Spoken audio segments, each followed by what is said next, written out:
Conversations are happening all the time, from your local coffee shop to your church service, school pickup and drop off.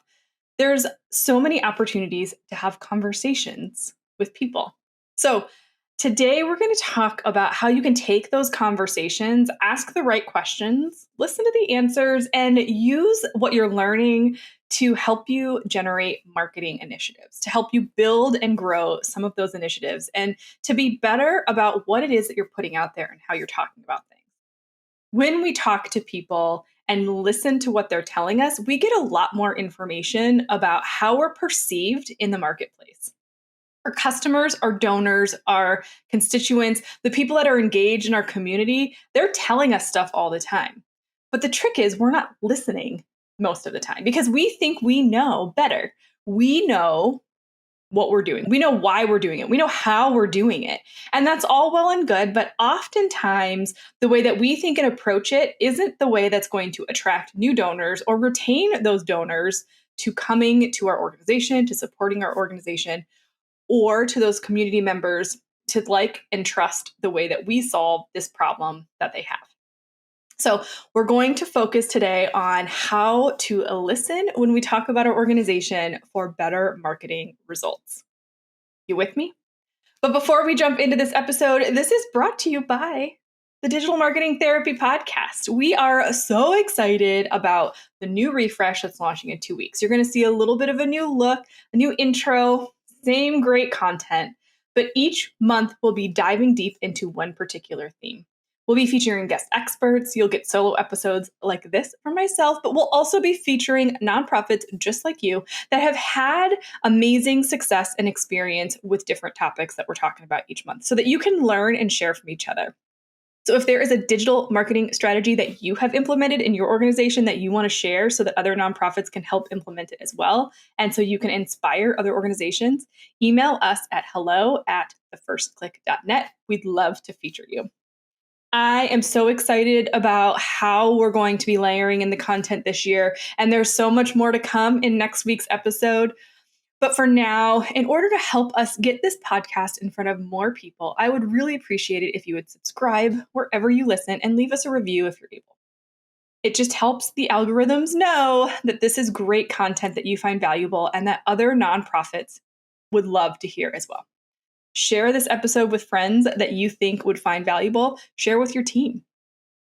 But for now, let's get to the episode.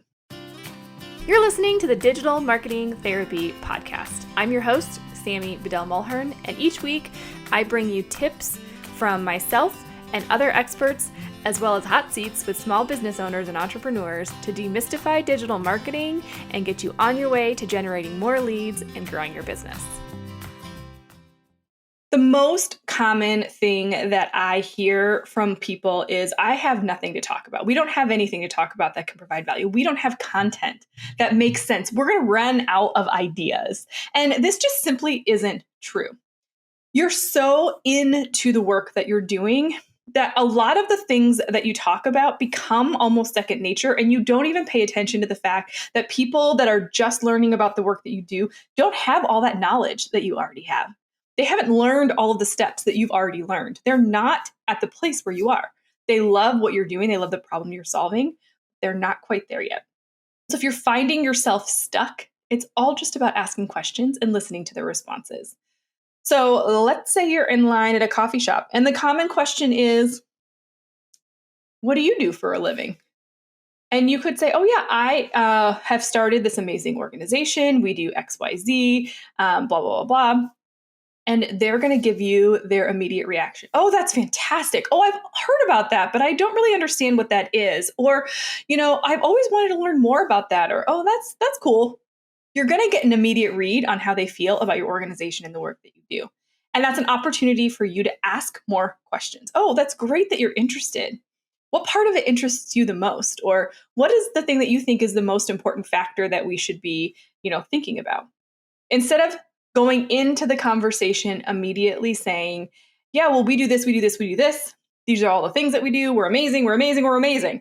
We know you're amazing, but that's not going to help build trust with the person that you're engaged in. And it's not going to get you information on how to continue to engage with that person or like we do in digital marketing, the masses of people that might be just like the person you're talking to in the coffee shop.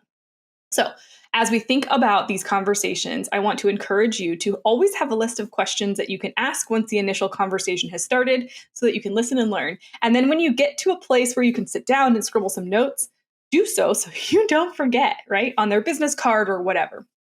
So, I'm going to give you 5 ways that you can use some of these conversations to help with your marketing efforts as you go through the year.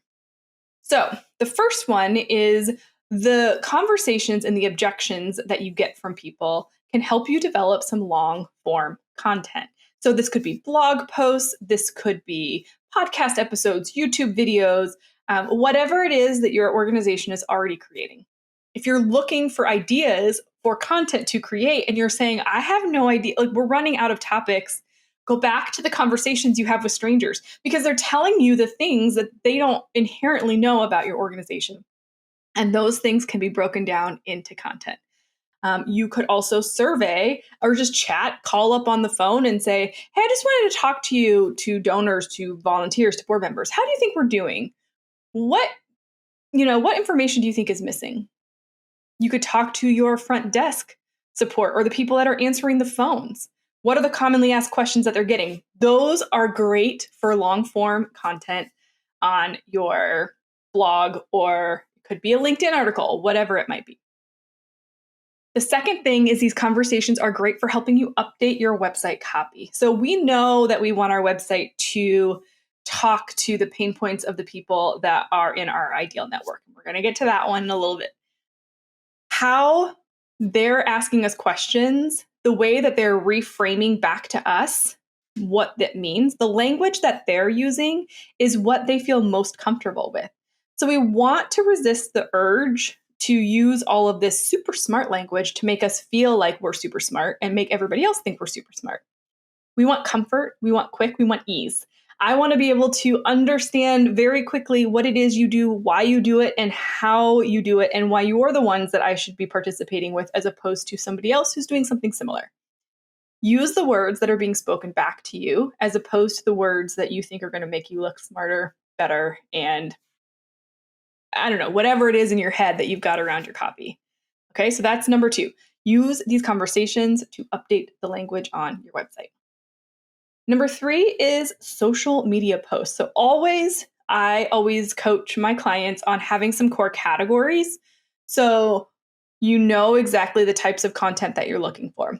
So then let's say you go out and have a conversation with a potential donor or with a company or with anybody, a random person on the street, and they say something that just kind of sparks something for you. If you're not the social media manager, great.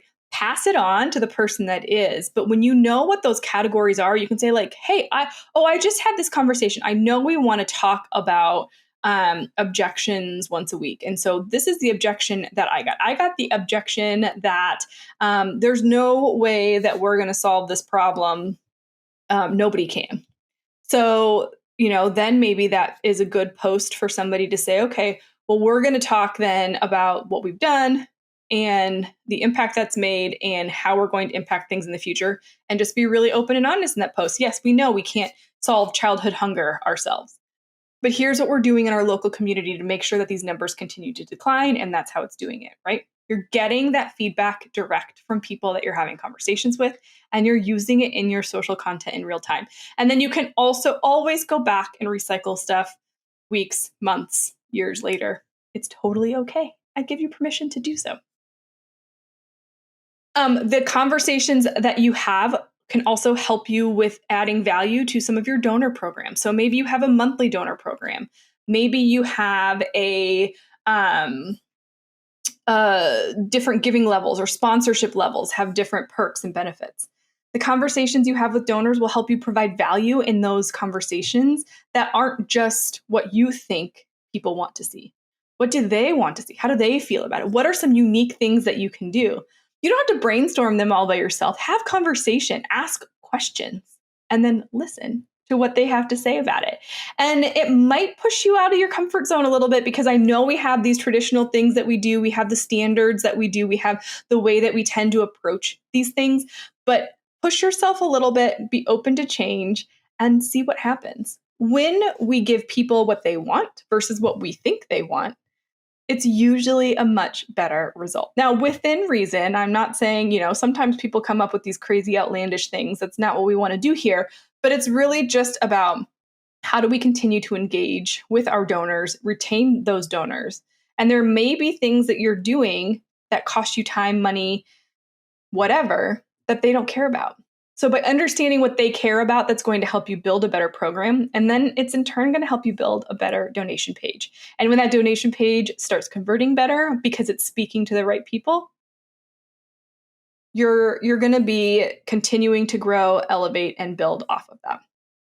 Okay, so number 5 might be the most important. So before we jump into it, I'm going to review the first 4. So number 1 was helping you develop long-form content ideas.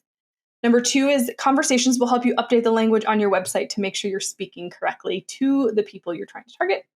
Number 3 is social media posts to help you generate more content and ideas for what to put on those posts. And number 4 is helping add value to your giving campaigns, to your sponsorship requests, to all the things that you're doing to make sure that you're adding the value that your donors truly care about.